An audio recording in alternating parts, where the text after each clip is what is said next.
नमस्कार, मैं रेलवेमैन विपिन। उम्मीद है दोस्तों आप सभी लोग अच्छे और स्वस्थ होंगे।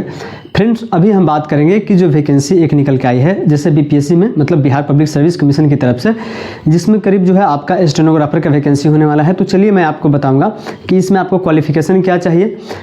अगर आप क्वालिफिकेशन को पूरा कर लेते हैं, अगर आप एलिजिबल हैं तो आप इस फॉर्म को ज़रूर भरिए, क्योंकि एक स्टेनोग्राफर बहुत ही अच्छा जॉब होता है। तो चलिए मैं स्टेप बाय स्टेप आपको बताऊंगा कि इसमें कितना वैकेंसी होने वाला है, इसका क्वालिफिकेशन क्या होगा और एग्ज़ाम का प्रोसेस क्या होने वाला है।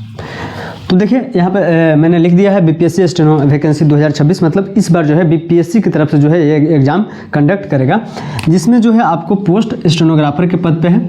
इसमें अगर हम टोटल पोस्ट की बात करेंगे तो इसमें टोटल पोस्ट आपका 15 मतलब 15 पोस्ट जो है भर्ती में वो निकल के अभी तक आया है।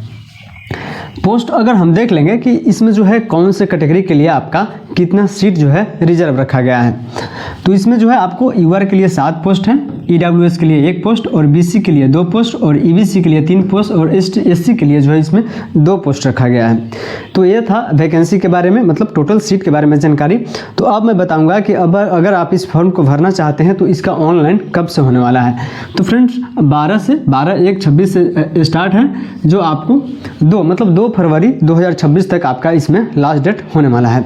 तो अगर आप चलिए हम क्वालिफिकेशन देखेंगे और सारी जानकारी, अगर आप एलिजिबल होंगे तो ज़रूर भरिएगा इसको। तो देखिए ये जो भर्ती है फ्रेंड्स, ये जो स्टेनोग्राफर की वैकेंसी है तो वो आपका लेवल 4 के अंतर्गत मतलब आता है। तो देखिए देखा जाए तो मतलब कहने का मतलब है कि आपका इनिशियल जो बेसिक पे होगा वो 25,500 हो जाएगा। अगर हम ग्रेड पे की बात करेंगे तो ग्रेड पे आपका जो है इसमें 2400 ग्रेड पे होने वाला है। तो अगर टोटल सैलरी की हम बात करेंगे तो इसमें करीब करीब आपका जो है वो अराउंड जो है 45 इन हैंड जो है आपको मतलब 45,000 करीब आपका इसमें सैलरी आ जाएगा स्टार्टिंग से। तो चलिए अब हम देख लेते हैं इसमें उम्र की बात करेंगे। इसमें एज आपको 18 से 37 साल जो है यूआर कैटेगरी के लिए चाहिए। तो इसमें 18 से 37 साल आपको यूआर कैटेगरी के लिए चाहिए। उसके बाद अगर आप ओबीसी हैं तो आपको 3 साल और एससी कैंडिडेट हैं तो 5 साल। इसमें एससी और एसटी के लिए 5 साल छूट है। इसमें जो है एसटी के लिए कोई वैकेंसी रिजर्व नहीं रखा गया है। तो एससी और एसटी के लिए ऐसे दिया जाता है कि एज में छूट दिया गया है, तो वो मैं आपको बताया हूँ, लेकिन इस वैकेंसी में जो है सीट नहीं है एसटी कैंडिडेट के लिए, तो केवल एससी के लिए जो आपको इसमें सीट रिजर्व है। इसके बाद हम बात करेंगे कि योग्यता मतलब एजुकेशन क्वालिफिकेशन आपका क्या होना चाहिए आपको इस फॉर्म को भरने के लिए। तो चलिए मैं आपको बताता हूँ।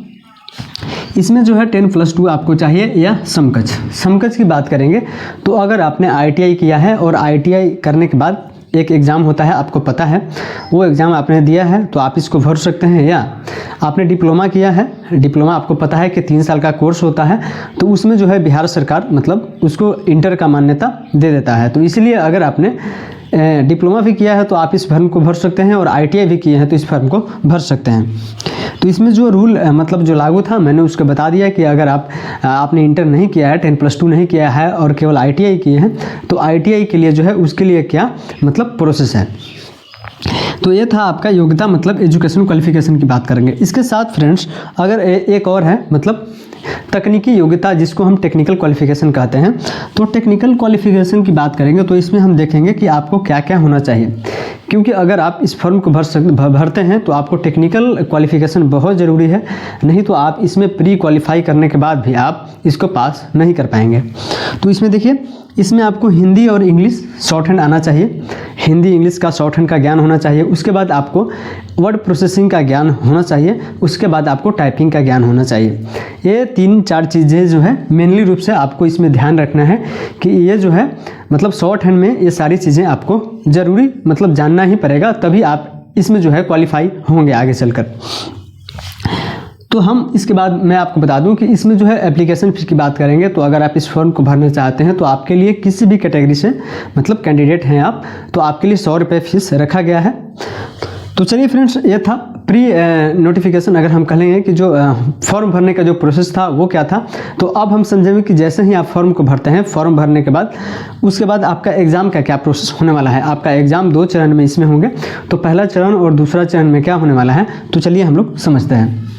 इसमें देखिए एग्ज़ाम की हम बात करेंगे तो इसमें जो है आपको एग्ज़ाम ऑब्जेक्टिव होगा और ऑफलाइन होगा।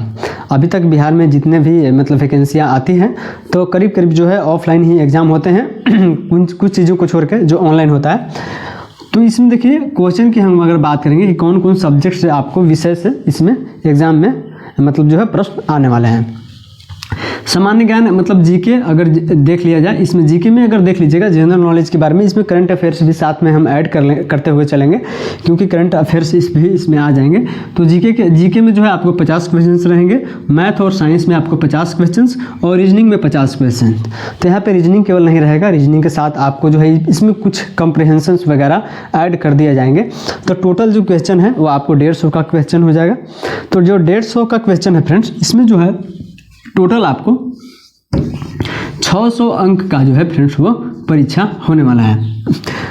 टोटल आपका क्वेश्चन 150 होगा, इसमें टोटल 600 अंक का आपको परीक्षा होने वाला है। तो कुल प्रश्न की हम बात करेंगे तो आपको 150 हो जाएगा प्रश्न, टोटल क्वेश्चन होगा। समय की हम बात करेंगे तो 2 घंटा और 15 मिनट, ठीक है।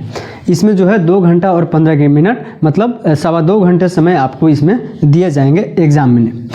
तो अगर हम नेगेटिव की यहाँ बात कर लेते हैं तो देखिए फ्रेंड्स, अगर आप एक सही करते हैं ना, अगर आप एक क्वेश्चंस को अगर आप सही करते हैं तो आपको 4 अंक इसमें मिलेंगे, और एक क्वेश्चंस को आप गलत करते हैं तो आपको 1 अंक इसमें से कट जाएगा। नंबरिंग सिस्टम कैसे होने वाला है इसमें, आप जैसे ही फर्स्ट एग्जाम क्वालिफाई करते हैं इसमें आपका पेपर 2 होगा, मतलब जैसे ही इसका रिजल्ट आएगा प्री का, उसके बाद आपको पेपर 2 के लिए बुलाया जाएगा जो इसमें सेलेक्ट हो जाएंगे।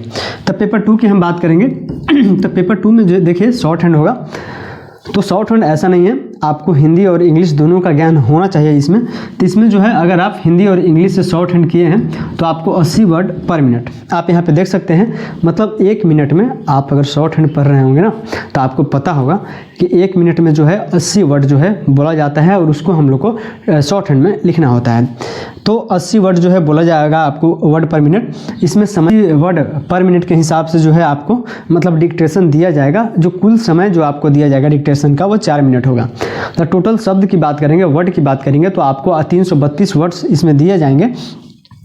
तो ये जो 332 वर्ड्स आपको दिए गए, इसको फिर आपको ट्रांसक्राइब करना होगा। तो ट्रांसक्राइब करना होगा, फिर से आपको लेटर में लिखना होगा, जैसे आप शब्द में लिखते हैं तो उस तरह से आपको ट्रांसक्रिप्शन करने के लिए आपको इसमें 20 मिनट का समय दिया जाएगा। तो 20 मिनट में है जो है आपको फिर से इसको ट्रांसक्राइब कर देना है। जैसे ही शॉर्ट हैंड में लिखेंगे, शॉर्ट हैंड के बाद फिर से आपको उसको शब्दों में ट्रांसक्राइब करना होगा। और ट्रांसक्राइब करने के बाद इसमें फ्रेंड्स अलग से जो है आपको एक टाइपिंग टेस्ट देना होगा। तो इसमें टाइपिंग टेस्ट क्या होगा, इसमें हिंदी के लिए हिंदी और इंग्लिश के लिए इंग्लिश होगा। तो टाइपिंग टेस्ट की बात करेंगे तो इसमें जो है आपको मंगल फॉन्ट, इसमें हिंदी से अगर आप देते हैं टाइपिंग, अगर हिंदी से टाइपिंग देते हैं तो आपको मंगल फॉन्ट पे लिया जाएगा। और अगर आप इंग्लिश से देते हैं तो आपको पता होना चाहिए कि UTF-8 जो होता है उस पर जो है आपको इंग्लिश में टाइपिंग इसमें देना होगा। इसमें अगर हम बात कर लेंगे कि एक और जो है मतलब सबसे जो ज़रूरी बातें हैं कि जब भी हम शॉर्ट हैंड का एग्ज़ाम देते हैं, खास करके जो पार्ट 2 वाला एग्ज़ाम, जैसे इसका हम शॉर्ट हैंड जैसे ही लिखते हैं तो आपको पता होता है कि एग्ज़ाम में जैसे पिछली बार बिहार सिविल कोर्ट में जैसे रूल के हिसाब से 10% जो है नेगेटिव आपको मान्य होता है, लेकिन इसमें भी जो है BPSC में भी इस वैकेंसी में भी आपको 10% जो है छूट है। अगर आप मान लिया जाए कि जितना 320 वर्ड लिखते हैं तो 320 वर्ड का जितना 10% जो है आपको गलत अगर करते हैं तो उसका आपको मान्य होगा। उसके बाद अगर आप गलत करते हैं तो आपका जो है इसमें शॉर्ट हैंड में जो है आप अगर 10% तक गलत करते हैं तो आपको जो है इसमें माफ़ कर दिया जाएगा। और अगर आप टाइपिंग में 1.5% तक गलत करते हैं तो आपको इसमें माफ़ किया जाएगा। मतलब अगर कहा जाए तो इसमें जो है शॉर्ट हैंड में 10% आपका एरर चलेगा, और अगर आप टाइपिंग करते हैं तो उसमें अगर आपका टोटल टाइपिंग मतलब 20 मिनट में आपने जितना भी टाइपिंग किया है वर्ड को, तो उस हिसाब से अब आपके मन में सवाल आएगा कि हम टाइपिंग का स्पीड क्या होगा। तो फ्रेंड्स इसमें देखिए, तो आपका हिंदी का टाइपिंग 30 होगा, और अगर आप इंग्लिश से टाइपिंग करते हैं तो आपको 35 स्पीड से इसमें टाइपिंग टेस्ट देना होगा। और इन्फॉर्मेशन थी कि अगर आप फॉर्म को भरते हैं और फॉर्म को भरने के साथ अगर आपका जो है मतलब आइडेंटिफिकेशन में मतलब अगर आप पहचान पत्र में आधार कार्ड का नंबर नहीं डालते हैं तो आपको बायोमेट्रिक फीस के तौर पर जो है 200 रुपये लिए जाएंगे। इसलिए आप कोशिश करिएगा कि इसमें जो है बायोमेट्रिक मतलब आधार कार्ड का जो आपका नंबर है वो पहचान पत्र के रूप में आप ज़रूर उसमें ऐड कर देंगे। तो फ्रेंड्स ये था जो है BPSC की तरफ से जो वैकेंसी निकल के आई है स्टेनोग्राफर के लिए, उसका फुल नोटिफिकेशन डिटेल्स था। तो चलिए फ्रेंड्स, अगर आपको कोई डाउट हो तो ज़रूर कमेंट करिएगा, मैं कोशिश करूँगा कि आपको उसमें समझाऊँ। तो चलिए मिलते हैं फिर एक नए जॉब अपडेट के साथ। जय हिंद।